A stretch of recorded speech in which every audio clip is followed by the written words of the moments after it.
First of all, let me thank everyone for your attention today. You guys have been absolutely amazing. Those who have stuck on Zoom, I just have to say also congratulations to all of you.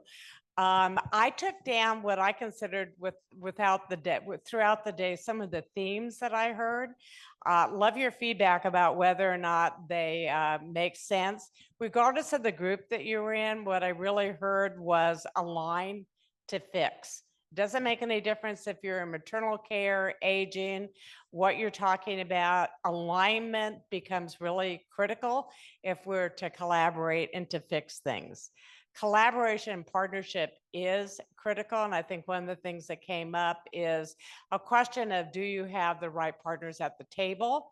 Or can you expand who might also be able to join you in the actions as you go forward? The other thing was the diversification of revenue streams. A lot of good questions and thoughts and dialogue around different revenue streams, looking at actually expanding those, thinking outside the box about different ways that you could generate revenue. The other thing that I think was particularly critical is bending the curve. Because I wrote down, we didn't talk a lot about it, but a lot of the groups really focused on wellness and prevention. How do you prevent people from even having to need services or to engage? So did I miss any ongoing themes or something? Feel free to just shout it out. See, I knew I took all these great notes on everything. We will be taking the notes and the dialogue from today and making sure that feedback is provided for you. I do want to take a moment to recognize, I'd like the Blooming Health people to wave. Eric, you're in the corner. You have to come out. Please join me in thanking them for their amazing, amazing work. They really, I know they were looking forward to coming to Cleveland. I now totally appreciate why Ohio and Cleveland was selected, because you guys are doing some great work. Before we close out, and I want Nima to come up too, we would love to look at what we've done today, and then how do we move this forward? Because there's nothing as exasperating as spending an entire day and not having action or follow-up from the conversations and the networking that occurred. So we'll be sharing who is here, looking at that information. But we would love if anybody would like to volunteer to help us to create the next step that we're looking at in October. Please come up to Nima or me, or leave us a card, or contact us, or you're welcome to wave right now. Say, oh yes, I'd love to help. We're a fun group.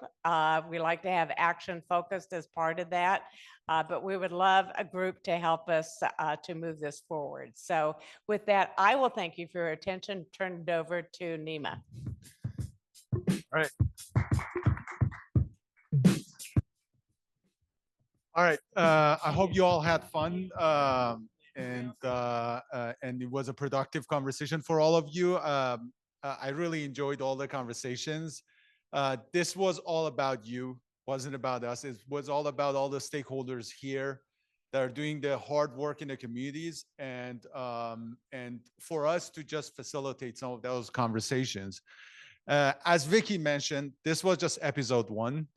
We're going to come back hopefully in October together with Better Health Partnership to have another session and discuss some of the actions that will be taken here. So if you want to be a part of this and help us kind of move this to actions, not just conversations, please reach out to us. I think there's a barcode here that if you could scan and reach out to us, or just talk to one of us here before you leave. You're going to obviously get some emails on next steps and some of the synergies of what we learned here.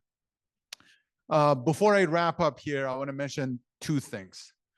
One, I actually, again, when I was sitting back there, a few folks stopped by and they were like, all right, this is all cool. What does Blooming Health do?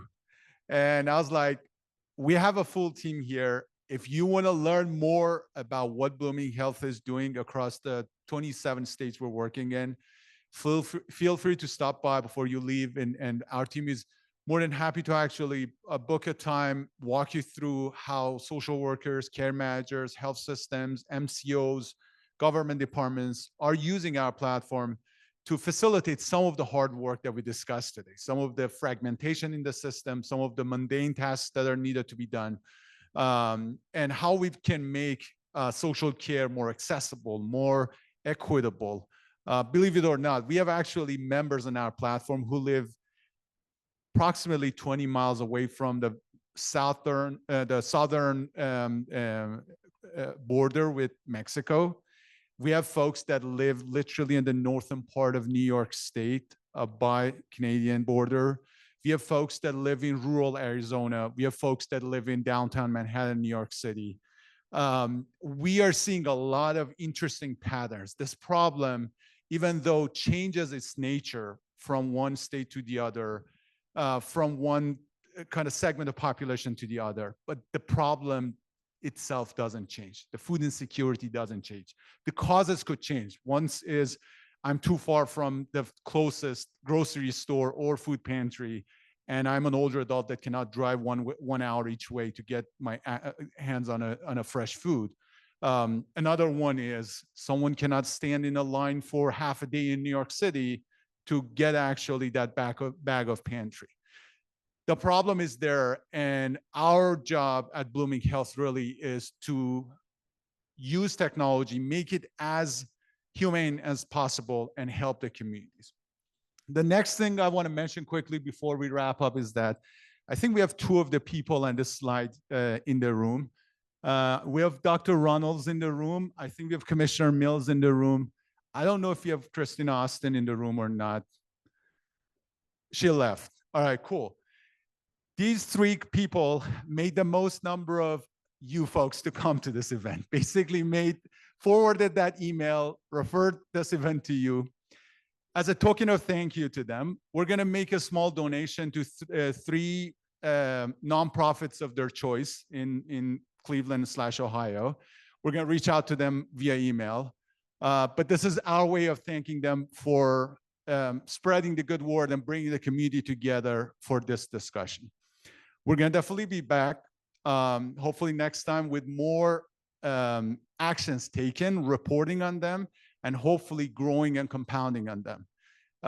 It's time for action. I think Ohio can be an amazing national model for what's possible to close these gaps in the communities. I think Cleveland can be on the stage for this as a metro area that is closing and solving for some of the hardest community problems and healthcare problems. So let's roll up our sleeves. My sleeves are up actually, and let's do the work. Looking forward to working with you all. Hope you all have a great rest of the day. Thank you so much for coming in. Thank you.